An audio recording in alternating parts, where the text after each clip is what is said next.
إن الحمد لله نحمده ونستعينه ونستغفره ونعوذ بالله من شرور أنفسنا ومن سيئات أعمالنا من يهده الله فلا مضل له ومن يضلل فلا هادي له وأشهد أن لا إله إلا الله وحده لا شريك له وأشهد أن محمدا عبده ورسوله يا أيها الذين آمنوا اتقوا الله حق تقاته ولا تموتن إلا وأنتم مسلمون يا أيها الناس اتقوا ربكم الذي خلقكم من نفس واحدة وخلق منها زوجها وبث منهما رجالا كثيرا ونساء واتقوا الله الذي تساءلون به والأرحام إن الله كان عليكم رقيبا يا أيها الذين آمنوا اتقوا الله وقولوا قولا سديدا يصلح لكم أعمالكم ويغفر لكم ذنوبكم ومن يطع الله ورسوله فقد فاز فوزا عظيما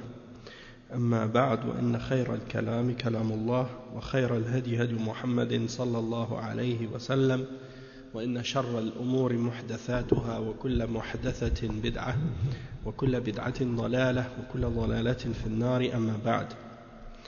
Donc on commence aujourd'hui le cours numéro 75 dans la lecture du livre Kitab al-Kaba'ir avec c'est le livre du Cheikh Mohammed ibn Abdul Wahhab rahimahullah avec les commentaires de Cheikh Salih al-Fawzan hafidhahullah ta'ala. Et donc on est arrivé aujourd'hui à un nouveau chapitre qui s'intitule Babun al-Hadiyyatu ala al-Shafa'a. Babun al-Hadiyyatu ala al-Shafa'a. La signification de ce chapitre c'est le cadeau qu'on donne ou bien le cadeau que quelqu'un donne pour une intercession. L'intercession, c'est lorsque quelqu'un, par exemple, il a besoin d'un service ou d'une faveur ou quelque chose, il demande à quelqu'un d'intercéder pour lui chez quelqu'un d'autre. Par exemple, quelqu'un qui connaît une personne qui, par exemple, est responsable d'une compagnie, et puis quelqu'un qui a besoin de faire des affaires avec cette personne. Il veut faire un partenariat ou il veut être en affaires avec lui dans un projet, mais il ne le connaît pas personnellement. Alors, il va voir quelqu'un qui connaît cette personne et il lui dit, toi, puisque tu le connais, est-ce que tu ne peux pas intercéder pour moi auprès de lui pour lui demander s'il ne serait pas intéressé d'être mon partenaire en affaires, et de faire un projet avec moi, un projet économique ou quelconque avec moi. Et donc, la personne qui lui vient en aide et qui lui rend un service, en allant parler à la personne pour lui, pour le présenter, pour le faire connaître, ça c'est ce qu'on appelle en arabe shafa'a, une intercession. Et dans la religion, ça c'est quelque chose de bien. Si c'est une intercession dans le bien et dans le but de quelque chose qui est licite en islam, dans ce cas-là, c'est quelque chose qui est louable et qui est récompensé par Allah subhanahu wa ta'ala. Wa alaykum salam wa rahmatullahi wa barakatuh. Tandis que si c'est une intercession qui est faite pour quelque chose de haram, dans ce cas-là, ce sera blâmable, ce ne sera pas louable. Sauf si la personne qui fait cette intercession-là pour l'autre, une fois qu'elle a fait l'intercession, la personne va la voir puis lui donne un cadeau pour la remercier de ça, et bien dans ce cas-là, c'est pas permis. Parce que la shafa'a doit être faite pour Allah seul, et dans le but de plaire à Allah, et non pas pour recevoir quelque chose en retour. D'accord? Donc, le Cheikh il a cité dans ce chapitre un hadith qui est rapporté selon Abi Umama. Il dit عن أبي أمامة رضي الله عنه مرفوعا من شفع لأخيه شفاعة فأهدى له هدية عليها فقبلها فقد أتى بابا من أبواب الربا. Le hadith signifie, selon Abi Umama رضي الله عنه, que le prophète sallallahu alayhi wa sallam a dit, celui qui intercède pour son frère dans une intercession quelconque et qu'on lui donne un cadeau pour cette intercession-là et qu'il l'accepte, alors dans ce cas-là, il est rentré dans une des portes, parmi les portes du riba, c'est-à-dire de l'intérêt. Et ça, c'est rapporté selon Abi Daoud. Et c'est un hadith qui est Hassan. Un hadith qui est Hassan. Il est rapporté, il dit, وَرَوَاهُ إبراهيم الحربي عن عبد الله بن مسعود رضي الله عنه قال السحت أن يطلب الرجل الحاجة فتقضى له فيهدى إليه فيقبلها. Donc, il est rapporté selon Ibrahim al-Harbi, selon Abdullah ibn Mas'ud, radiyallahu anhu, qui dit As-Suht, on a expliqué au dernier cours que As-Suht, c'est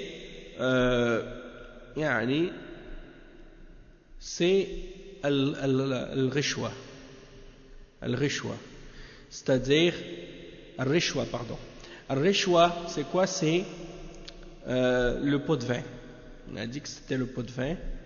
Et c'est, en fait, donc, le cheikh, il explique que Abdullah ibn Mas'ud, radiyallahu anhu, il a dit que le pot de vin, c'est que tu demandes, on demande à un homme quelque chose, et que la personne le fait pour lui, puis qu'il lui donne un cadeau pour ça, et l'autre l'accepte. As-suhtu an yatluba ar-rajulu al-hajata fatuqda lahu fayuhda ilayhi fayaqbalaha. Ensuite il dit walahu an masruqin anhu من رد على مسلم مظلمة فأعطاه عليها قليلا أو كثيرا فهو سحت. قلنا يا أبا عبد الرحمن ما كنا نرى السحت إلا الرشوة في الحكم. قال ذلك كفر ومن لم يحكم بما أنزل الله فأولئك هم الكافرون. Donc ici c'est rapporté selon Masruq, qu'il dit selon Ibrahim, selon Abdullah ibn Mas'ud, celui qui rejette ou repousse une injustice pour un musulman, c'est-à-dire il éloigne d'un musulman une injustice quelconque, et qu'il donne en récompense pour cela petit ou grand, c'est-à-dire quelque chose de petit ou quelque chose de grand, alors dans ce cas-là, c'est qu'est-ce qu'on appelle as-suht. Ça rentre dans as-suht. Et Abu Abdurrahman, il a dit, on considérait que as-suht, c'était seulement ar-rishwa dans le jugement. C'est-à-dire que le juge, il reçoit de l'argent pour juger en faveur de quelqu'un en particulier. Donc on pensait que c'était ça seulement as-suht. Alors, qu'est-ce qu'il a dit? Il a dit, ça c'est du kufr. Il a dit, ça c'est du kufr. Et celui qui juge par autre que ce que Allah a révélé, alors voilà les mécréants. Et c'est-à-dire que celui qui ne juge pas selon ce que Allah a révélé, alors ceux-là sont les mécréants, dans le sens que la personne, elle reçoit, comme on dit en anglais, un bribe, c'est-à-dire elle reçoit une somme d'argent dans le but qu'elle juge d'une manière qui est contraire à la vérité pour satisfaire quelqu'un en échange de quelque chose. Ça rentre dans le fait de juger par autre que ce que Allah a révélé, et ça c'est du kufr. Parce que de juger par autre que ce que Allah a révélé, c'est du kufr. Maintenant, parfois c'est du kufr majeur, parfois c'est du kufr mineur, selon l'état de la personne et qu'est-ce qu'elle a dans le cœur au moment où elle le fait. Donc, dans des cas comme ça, en général, c'est du kufr mineur, parce qu'elle fait pour de l'argent. Elle ne le fait pas parce qu'elle rejette le jugement d'Allah. Mais le Cheikh Al-Fawzan, il explique ces hadiths-là qu'on a lus et ces paroles qui sont reliées avec pour l'expliquer. Et il dit الشفاعة هي الوساطة في تحصيل المطلوب فهناك طالب ومطلوب منه والشافع هو الواسطة بين الاثنين لقضاء حاجة الطالب من المطلوب. وسميت شفاعة من الشفع وهو ضد الوتر لأن الطالب كان وترا في طلبه أي منفردا، فجاء الشافع فانضم إليه فصار شفعا بعد أن كان وترا في طلبه. وهذا اشتقاقا من حيث اللغة، هذا اشتقاقها من حيث اللغة. قال تعالى: من يشفع شفاعة حسنة يكون له نصيب منها، ومن يشفع شفاعة سيئة يكن له كفل منها. Donc le cheikh il explique ensuite que premièrement la shafa'a c'est al-wasita, c'est ce qu'on appelle en français un intermédiaire. Un intermédiaire. Donc une shafa'a c'est en arabe, une shafa'a en français c'est un intermédiaire. Des fois les gens ils disent un piston ou quelque chose comme ça, quelqu'un qui intercède entre toi et quelqu'un d'autre pour faciliter quelque chose ou pour obtenir quelque chose que tu veux. Et donc il y a celui qui demande, qui veut quelque chose, et celui de qui on veut quelque chose. Et en arabe, ash-shafi' c'est l'intercesseur entre deux personnes pour répondre à la demande ou aux besoins de la personne en question qui a besoin de quelque chose de la personne à qui on demande. Et on l'appelle shafa'a en arabe, et l'origine du mot shafa'a c'est le mot shafa'. Et le mot shafa' ça veut dire père, le contraire de impair. Impair ça veut dire qui est un nombre impair. Comment on explique un nombre impair? C'est-à-dire soit 1 ou 3 ou 5 ou 7 et ainsi de suite. Un nombre impair, ça veut dire que tu ne peux pas le diviser par 2. Hein? Un nombre impair, tu ne peux pas le diviser par 2. It's like odd and, how do you say in English? Odd numbers, and the opposite of odd is even numbers. Exactly. Donc ça veut dire, ici on dit que le mot shafa' ça vient de even numbers, hein? Comme les chiffres pairs, c'est ça. Donc, pourquoi on l'appelle, on dit que ça vient du chiffre, de qu'est-ce qui est pair? Pourquoi on dit que ça vient du mot pair? Parce que lorsque la personne, elle veut demander quelque chose, elle est seule. Puis elle rajoute quelqu'un à sa demande pour aller demander pour lui, ça veut dire que maintenant ils sont deux au lieu d'être un. Donc il était un, après il est devenu deux. Donc c'est ce qui veut dire que la personne elle est maintenant un nombre impair pour faire la demande. C'est de là que ça vient, linguistiquement.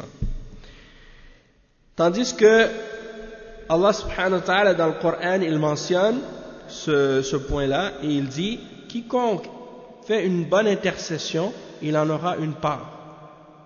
Et quiconque fait une mauvaise intercession, il aura une part de son péché. Ça veut dire que si tu intercèdes pour quelqu'un dans le bien, tu vas être récompensé avec la personne. Si tu intercèdes pour quelqu'un dans le mal, dans le haram, alors tu auras une part du châtiment de la personne et du péché de la personne. Hein? Donc quelqu'un peut intercéder pour le bien et dans le bien, et quelqu'un peut intercéder dans qu'est-ce qui est haram. Et donc si c'est dans le halal c'est récompensé et c'est bien. Si c'est dans le haram, dans ce cas-là c'est punissable, c'est quelque chose de mauvais. Le cheikh il dit ensuite, ça c'est le verset 85 dans Surat An-Nisa que j'ai mentionné. Ensuite le cheikh il dit فالشفاعة الحسنة فيها ثواب. قال صلى الله عليه وسلم: اشفعوا تؤجروا. اشفعوا تؤجروا ويقضي الله على لسان رسوله ما يشاء إلا في الحدود، فإن الشفاعة فيها لا تجوز إذا بلغت السلطان. أما إذا كانت الشفاعة فيها مصلحة للمشفوع له في غير الحدود ليس فيها مضرة لأحد، ولا يأخذ الشافع في مقابلها شيئا فإن فيها أجرا عظيما وهي شفاعة حسنة ويحتسب الأجر فيها عند الله. Donc ici ensuite le cheikh il explique que il y a dans la bonne intercession une récompense. Il y a une récompense dans la bonne intercession. Et le cheikh il dit que il cite un hadith qui est rapporté par Al-Bukhari et Muslim selon Abu Moussa qui dit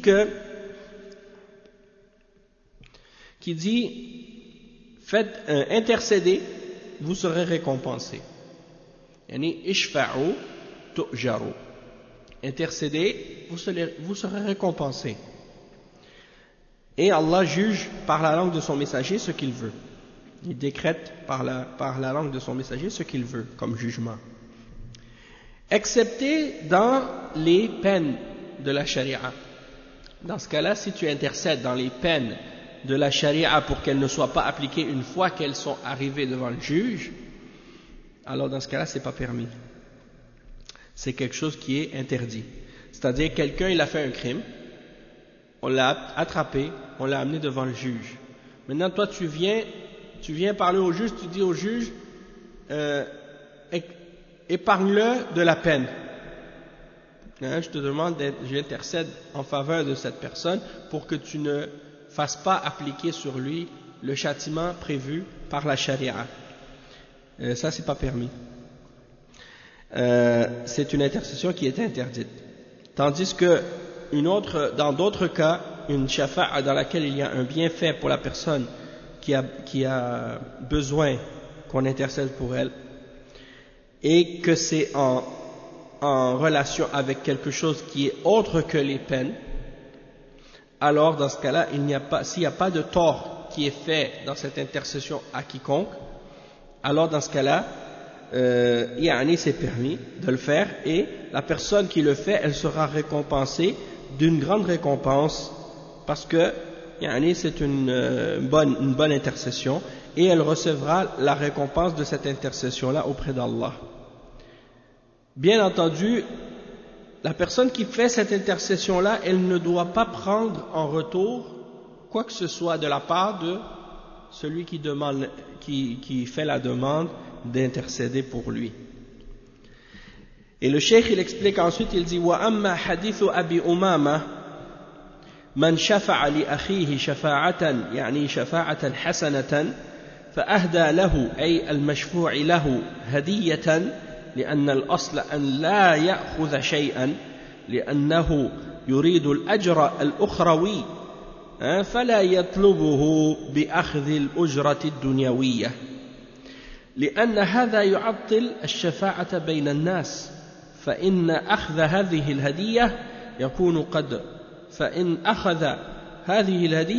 يكون قد وقع في الربا لأن الربا هي الزيادة التي تؤخذ من غير مقابل ويكون في المعاملات وغيرها وهو أخذ بغير حق وهذا من ناحية والأمر الآخر أن الشفاعة عمل خير فالأصل أن تكون خالصة لله عز وجل لا يقصد بها طمع الدنيا فكيف يأخذ عليه أجرا.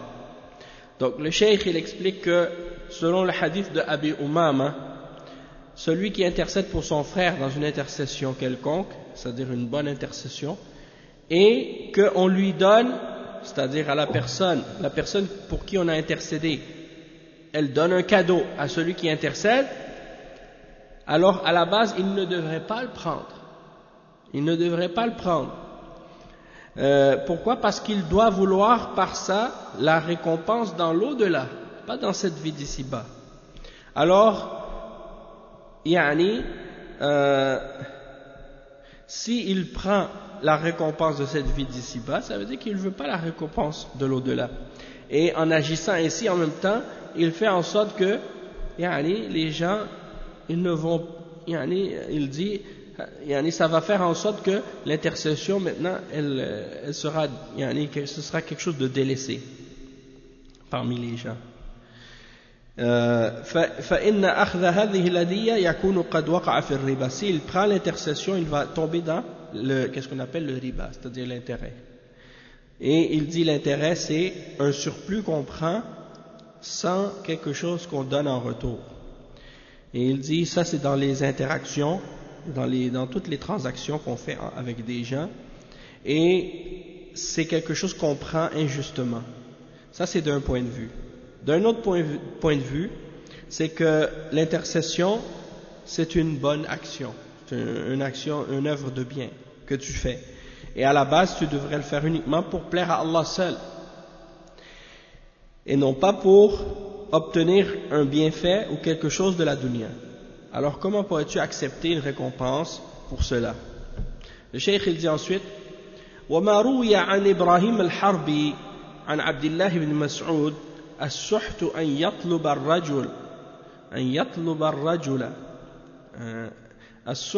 يطلب الرجل الحاجة فتقضى له فيهدى إليه فيقبلها فسمى الهدية على الشفاعة سحتا يعني محرما شديد التحريم. فالشفاعة الحسنة تكون في تحصيل مطلوب مباح أو بدفع ضرر، فلا تقبل هدية في مقابل ذلك، لأن الصحابة سموا هذا سحتا. وقيل للصحابة: أليس السحت هو الرشوة في الحكم؟ فقال: ذلك كفر. ثم قرأ قول الله تعالى: ومن لم يحكم بما أنزل الله فأولئك هم الكافرون. وقد يكون الحكم بغير ما أنزل الله كفرا أكبر مخرجا من الملة، وقد يكون كفرا أصغر بحسب اعتقاد الحاكم، كأن يتعمد الحكم بغير ما أنزل الله، فإن استباحة الحكم بغير ما أنزل الله كفر أكبر. على تفصيل هذه المسألة، على تفصيل في المسألة في كتب أهل العلم، وقد بين ذلك ابن كثير في تفسيره عند ذكر هذه الآية. Donc le cheikh il explique ici que qu'est-ce qui est rapporté selon Ibrahim al-Harbi, selon Abdullah ibn Mas'ud, que as-suht, c'est qu'une personne demande à quelqu'un quelque chose pour que la personne fasse quelque chose pour elle, puis elle le fait, elle intercède pour elle, puis une fois que la personne a intercédé pour elle, on lui donne un cadeau, puis elle l'accepte. Il dit, ça c'est un cadeau pour une shafa'a, et ça rentre dans qu'est-ce qu'on appelle as-suht, comme on l'a dit tantôt, c'est-à-dire quelque chose qui est extrêmement haram. Le cheikh il explique que la shafa'a, la bonne shafa'a qu'on fait pour quelqu'un, la bonne intercession, donc c'est dans le but d'obtenir ou de faire en sorte que la personne obtienne quelque chose qui est licite en islam, ou de repousser quelque chose qui est nuisible. Et dans ce cas-là, on ne doit pas accepter de cadeau pour ça. Et les sahaba, ils ont appelé cela suht. Et on a posé la question aux sahaba, n'est-ce pas que suht, c'est à propos de ar-rishwa, c'est-à-dire le pot de vin qu'on donne à un juge pour qu'il juge en notre faveur. Et il a dit, ça c'est du kufr. Et il a lu le verset 44 dans Surat Al-Ma'ida, et quiconque juge par autre que ce que Allah a révélé, alors ceux-là seront les mécréants. Ceux-là sont les mécréants, les kafiroun. Et c'est le verset 44 dans Surat Al-Ma'ida. Donc le cheikh il a dit, c'est possible que le jugement de la personne qui accepte le rishwa pour qu'on juge en sa faveur injustement, que c'est possible que son cas soit que quand il juge par contre que ce que Allah a révélé, son kufr soit un kufr majeur qui fasse sortir de la religion complètement. Et c'est possible également que ce soit un kufr mineur qui ne fait pas sortir de la religion, mais qui est un grand péché, selon la croyance de la personne qui juge au moment où elle juge par autre que ce que Allah a révélé. C'est-à-dire que si la personne qui juge par autre que ce que Allah a révélé le fait parce que le cheikh il dit elle le fait volontairement, puis elle le fait parce quand elle croit que c'est quelque chose qui est permis, ou elle croit que c'est meilleur que la religion d'Allah, le jugement d'Allah, ou elle croit que c'est équivalent, dans ce cas-là c'est du kufr majeur. Toutefois, si le cheikh il dit, il y a des détails de ça dans les livres, et l'imam Ibn Kathir il l'explique dans son tafsir, et les ulama ils ont parlé de cette question-là, et ils mentionnent que le cas dans lequel par exemple la personne elle juge par autre que la loi d'Allah, comme par exemple dans le cas de Ar-Rishwa ici, pour obtenir quelque chose de la dunya, et bien dans ce cas-là, si tant que la personne elle ne le rend pas licite et qu'elle ne renie pas le jugement d'Allah, et elle sait que de juger par autre que la loi d'Allah c'est un péché, dans ce cas-là alors c'est pas un kufr majeur mais c'est un kufr mineur.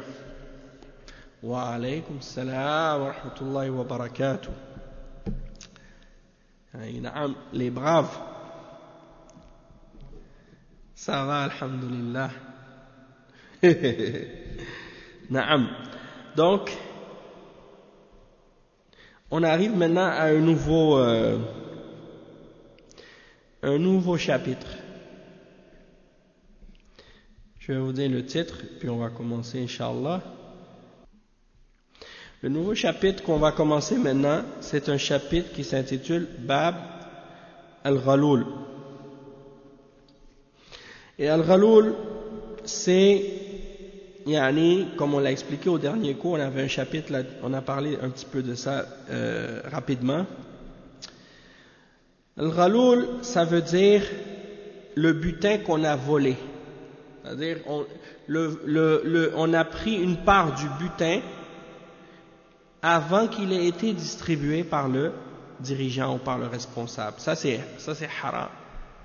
C'est-à-dire que quand les musulmans ils sont dans la guerre, il y a une guerre, il y a un djihad ou quelque chose officiel, c'est-à-dire c'est un pays musulman, puis toi tu fais partie de l'armée dans ce pays musulman-là, et que tu es en train de combattre, puis que les ennemis par exemple ils ont laissé des choses, ou ils ont abandonné des choses, et toi tu as trouvé quelque chose parmi les choses qui ont été laissées par l'ennemi, tu vois quelque chose que tu aimes sur une personne qui par exemple qui a été tuée pendant le combat, tu vois une personne qui avait quelque chose sur lui que tu trouves que c'est beau ou que c'est bien, tu voudrais l'avoir, donc tu le prends, puis tu le mets dans ta poche, puis tu le caches comme ça, puis tu t'en vas avec.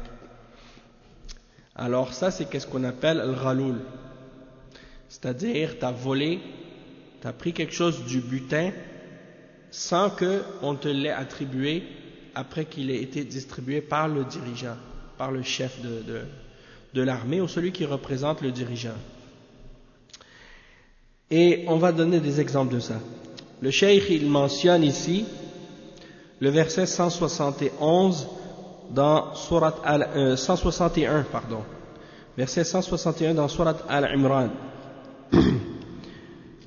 dans lequel Allah subhanahu wa ta'ala dit وقول الله تعالى وما كان لنبي أن يغل ومن يغلل يأتي بما غل يوم القيامة. C'est-à-dire, Allah subhanahu wa ta'ala dit ce qui signifie, un prophète n'est pas quelqu'un à s'approprier du butin.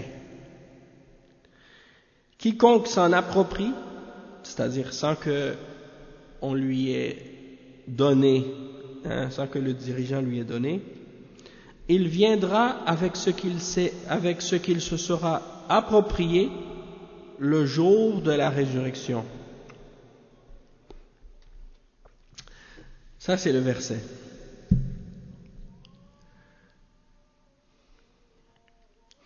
Donc le cheikh il dit عن أبي هريرة رضي الله عنه قال لما فتح الله خيبر انطلقنا إلى الوادي ومع رسول الله صلى الله عليه وسلم عبد له يقال له مدعم. فلما نزلنا الوادي رمي بسهم فمات، فقلنا هنيئا له بالشهادة يا رسول الله، فقال كلا والذي نفسي بيده إن الشملة التي أخذها يوم خيبر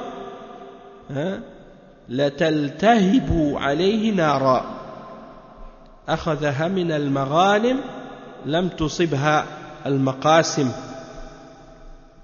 عليكم السلام. فنزع الناس ففزع الناس، فجاء رجل بشراك أو شراكين فقال يا رسول الله أصبت يوم خيبر، فقال شراك أو شراكان من نار أخرجاه. Ok, là on va lire ensemble la traduction de ce hadith qui est rapporté par Al-Bukhari et Muslim. Et c'est un hadith qui nous montre la gravité de ce péché-là. C'est rapporté selon Abi Hurayra radiyallahu anhu que lorsque Allah subhanahu wa ta'ala a donné la victoire aux musulmans contre la ville de Khaybar, ils sont partis vers une vallée avec le messager d'Allah sallallahu alayhi wa sallam, et il avait avec lui un esclave, et cet esclave s'appelait Mid'am. Et lorsqu'il est descendu dans cette vallée, il a été frappé par une flèche, c'est-à-dire l'esclave a été frappé par une flèche et il est mort. Alors les sahaba ont dit, on a dit au messager d'Allah félicitations pour lui du fait qu'il est martyr, au messager d'Allah. Il a été frappé par une flèche dans le sentier d'Allah, donc ils ont dit félicitations, il est martyr. Le messager d'Allah sallallahu alayhi wa sallam a dit non, par celui qui tient mon âme en sa main, le vêtement qu'il a pris le jour de Khaybar, il s'enflamme sur lui dans le feu. Il l'a pris du butin avant que le butin soit distribué. Alors les gens ont été effrayés quand ils ont entendu ça, ils ont eu peur. Alors un homme parmi les gens qui ont entendu ça, il est venu avec des lacets pour attacher ses sandales, des cordes qu'il avait, une ou deux cordes qu'il avait pris pour attacher ses sandales. Il est venu et il a dit au messager d'Allah, j'ai pris ça le jour de Khaybar. Il a entendu qu'est-ce que le prophète sallallahu alayhi wa sallam a dit à propos de l'esclave qui est mort. Alors il a dit, si il brûle son vêtement brûle dans le feu, il l'a pris, il est enflammé à cause de ce butin-là qu'il a volé, alors lui il veut pas avoir ce châtiment-là lui aussi. Alors il a pris les deux lacets, il a donné au messager d'Allah, il a dit ça c'est quelque chose que j'ai pris le jour de Khaybar. Et le prophète sallallahu alayhi wa sallam a dit c'est un ou deux lacets de feu. Et ça c'est rapporté par Al-Bukhari et Muslim. Le cheikh il dit,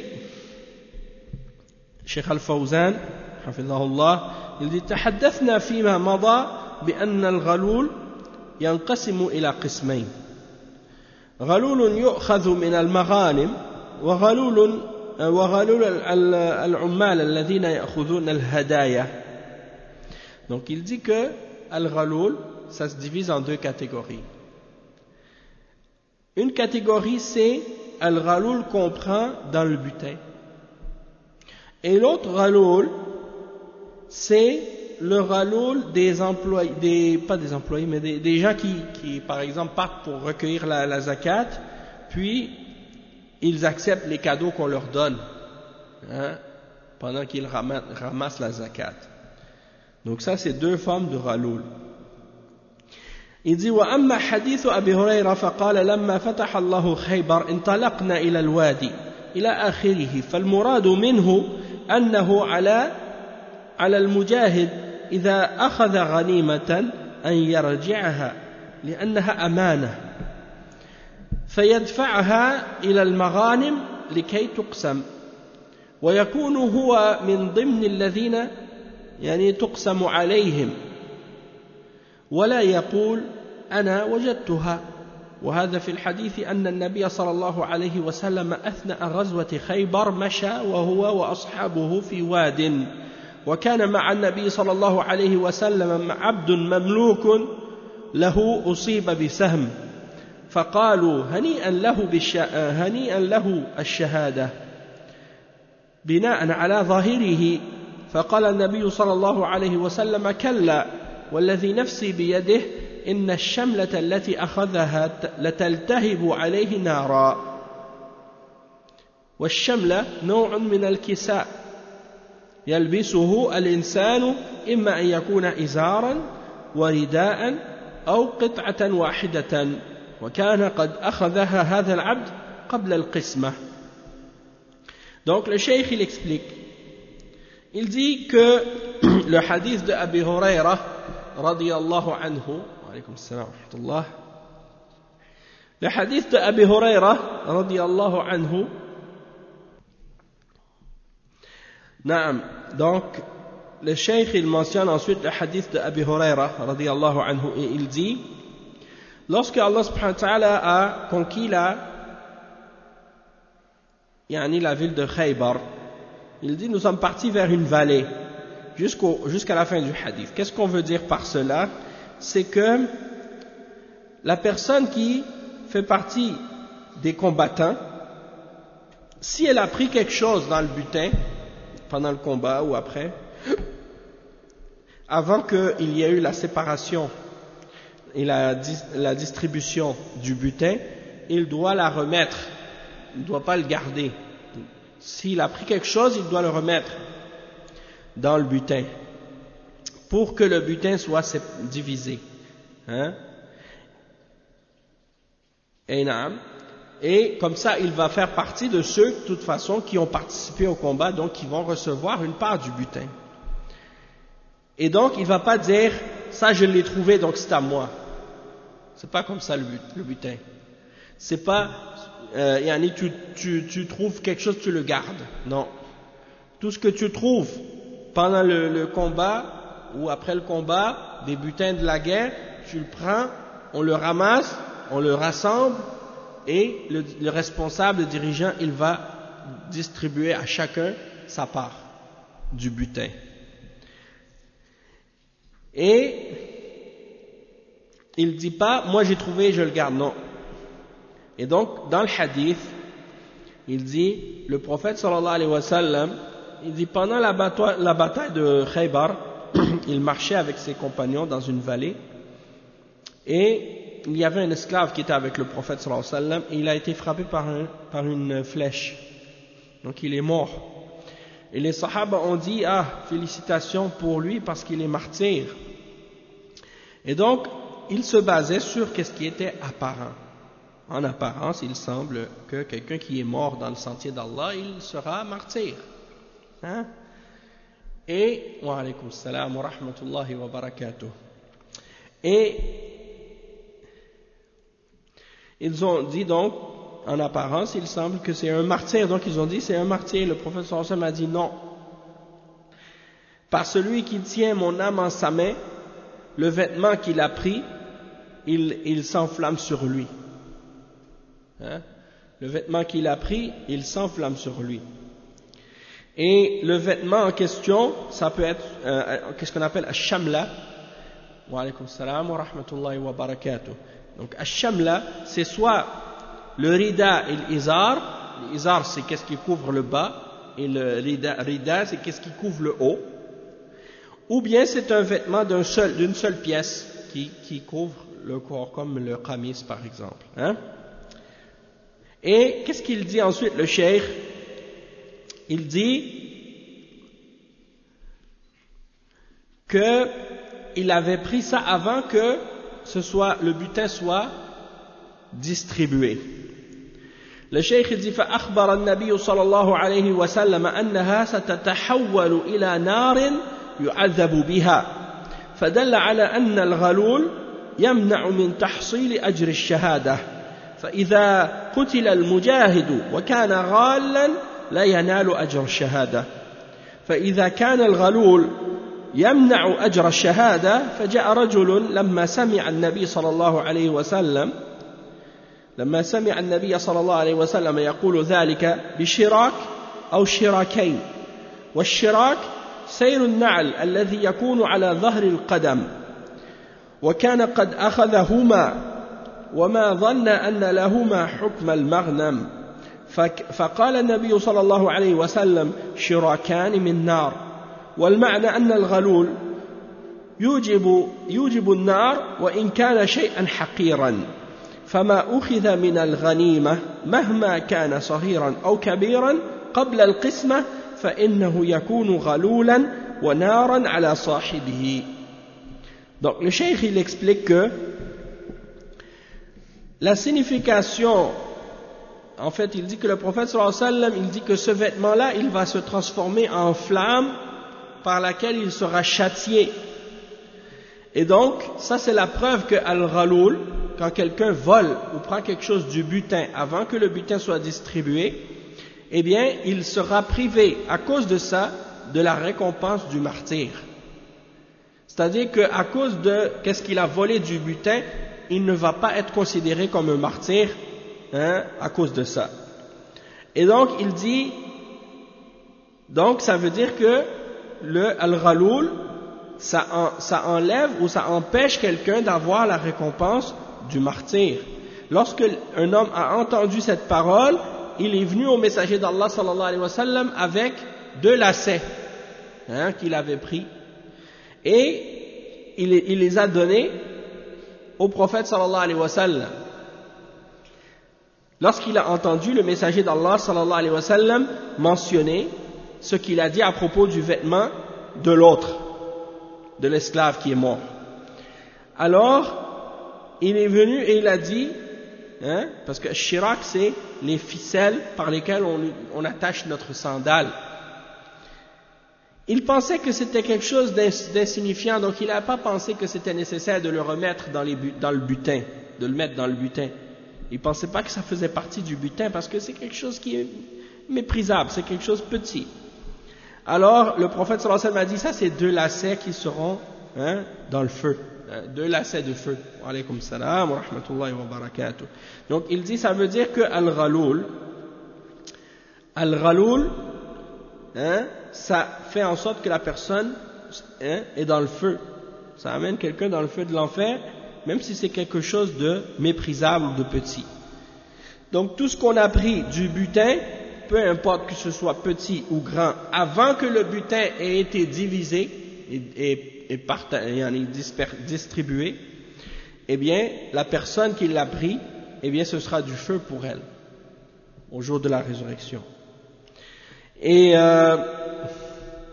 ça rappelle par rapport aux gens de takfir, puis aux djihadiyin et takfirin à notre époque, qui pensent que ils font le djihad, alors qu'ils ne sont pas derrière l'autorité d'un dirigeant officiel, et puis ils font n'importe quoi, ils volent des choses chez les kuffars, ils entrent chez les non-musulmans, dans les pays non-musulmans, avec leur signature qu'ils vont être honnêtes et qu'ils ne vont pas trahir et qu'ils ne vont pas tricher. Ils rentrent chez les kuffars comme ça, avec leur visa qu'on leur donne, qui implique qu'ils prennent un engagement et une entente envers les non-musulmans, qu'ils vont respecter leurs biens et leurs personnes et ainsi de suite. Puis après, ils trahissent ça en volant chez eux des choses qui leur appartiennent, puis ils disent ça c'est le butin. Moi je prends ça parce que c'est des kuffars et donc j'ai le droit de les voler parce que c'est pas des musulmans. Et il prend leurs biens et puis il les garde, puis il dit ça c'est ghanima, ou bien al-fay. Donc il le prend puis il se met dans sa poche. Supposons, on sait que ça c'est totalement batil, ça c'est le manhaj des khawarij, ça n'a rien à voir avec l'islam. Mais supposons que qu'est-ce qu'il faisait, c'était basé sur la question du butin. Le butin, c'est pas celui qui prend quelque chose, il trouve quelque chose, il le prend, c'est à lui, non. Le butin, il doit être rassemblé et c'est le dirigeant qui le distribue par la suite aux combattants selon ce qu'ils ont mérité dans le combat. Et comme on a dit au dernier cours, le soldat qui est à pied, il reçoit une part, celui qui a une monture, il reçoit 3 parts. Hein? On a expliqué ça au dernier cours. Donc c'est pas toi, tu prends quelque chose, tu le vois. Ces gens-là, qu'est-ce qu'ils font? Ça n'a rien à voir avec le djihad. Ceux qui font ça aujourd'hui, là, qui volent chez les koufars de cette façon. Ça n'a rien à voir avec le djihad et ça n'a rien à voir avec le butin non plus. C'est juste des gens qui veulent s'accaparer les biens des gens et les voler. Et ils se mettent ça dans leur poche. Le cheikh il dit ensuite وَأَمَّا قَوْلُهُ تَعَالَى وَمَا كَانَ لِنَبِيٍّ أَن يَغُلَّ وَمَنْ يَغْلُلْ يَأْتِ بِمَا غَلَّ يَوْمَ الْقِيَامَةِ فسبب نزول هذه الآية أنه في بعض المغازي جمعت المغانم وأحصيت ولكنهم فقدوا قطيفة حمراء وقالوا لعل النبي صلى الله عليه وسلم أخذها لأن له صلى الله عليه وسلم أن يتصرف بحكم ولايته فنفى الله عن نبيه أن يغل يعني لو أن النبي صلى الله عليه وسلم أخذها لكان غالا فكيف بغيره.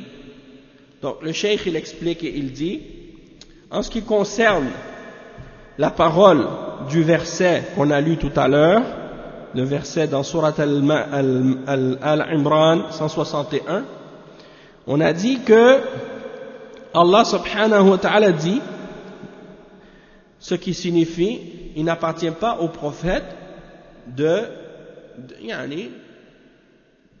s'accaparer, de s'approprier une part du butin avant qu'il soit divisé ou distribué. Et quiconque fait ça, il dérobe du butin, il sera ramené avec ce qu'il a pris du butin au jour de la résurrection. La cause de la révélation de ce verset, c'est à cause d'une chose qu'on avait pris parmi les éléments du butin. Dans une des batailles, il y avait un manteau ou un vêtement rouge. Et on avait ramassé le butin, mais on ne trouvait plus le vêtement rouge qui était parmi les choses qui faisaient partie du butin. Alors certains ont dit peut-être que le prophète sallallahu alayhi wa sallam l'a pris, puisque étant donné qu'il est le responsable des musulmans, il aurait le droit de prendre quelque chose du butin avant qu'il soit distribué. Mais Allah subhanahu wa ta'ala a révélé ce verset, le verset 161 dans Surat Al-Imran, pour rejeter cette idée à propos du prophète sallallahu alayhi wa sallam, pour dire non, le prophète sallallahu alayhi wa sallam il fait pas le ghaloul et il dérobe pas des choses du butin. C'est comme pour innocenter le prophète sallallahu alayhi wa sallam et pour dire non, c'est pas le prophète sallallahu alayhi wa sallam qui a fait ça. Et il n'appartient pas au prophète sallallahu alayhi wa sallam de faire ce genre de choses. Alors si le prophète sallallahu alayhi wa sallam n'a pas le droit de le faire, alors que dire de quelqu'un d'autre que lui? Alors le cheikh il dit فهذا يدل على شدة تحريم الغلول سواء كان من نبي أو من غيره إلا ما خص به النبي صلى الله عليه وسلم مما أباحه الله له بقوله تعالى وما أفاء الله على رسوله منهم فما أوجفتم عليه من خيل ولا ركاب ولكن الله يسلط رسله على من يشاء. Donc le cheikh il dit donc ça c'est la preuve de la sévérité de l'interdiction de al-ghaloul, peu importe que ce soit fait de la part d'un prophète ou de la part de quiconque en dehors d'un prophète, excepté ce qui a été mentionné comme particularité du prophète sallallahu alayhi wa sallam à ce sujet-là, et le cheikh il cite le verset 6 dans Surat Al-Mujadala. Et on va lire ensemble la signification de ce verset-là. Qu'est-ce qu'il explique le cheikh? Il dit dans Surat, c'est pas Al-Mujadala, c'est Al-Hashr, Surat juste après, le verset 6, dans lequel Allah subhanahu wa ta'ala dit le butin provenant de leurs biens et qu'Allah a accordé sans combat à son messager, vous n'y aviez engagé ni chevaux ni chameaux, mais Allah donne à ses messagers la domination sur qui il veut, et Allah est omnipotent. Donc ça c'est ce que le cheikh a mentionné à ce sujet-là. Donc ça, c'est ce qui vient compléter le cours d'aujourd'hui.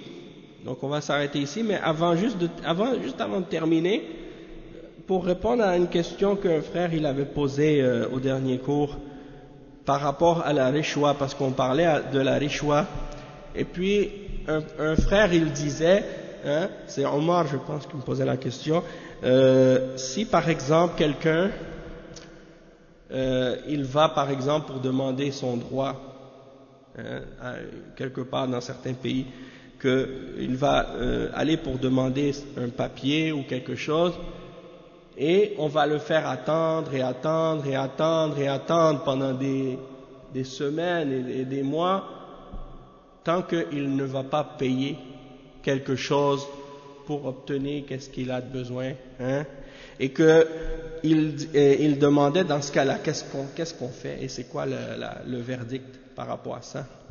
Et j'ai vérifié dans les paroles des ulama à ce sujet-là, et ils ont mentionné certaines choses.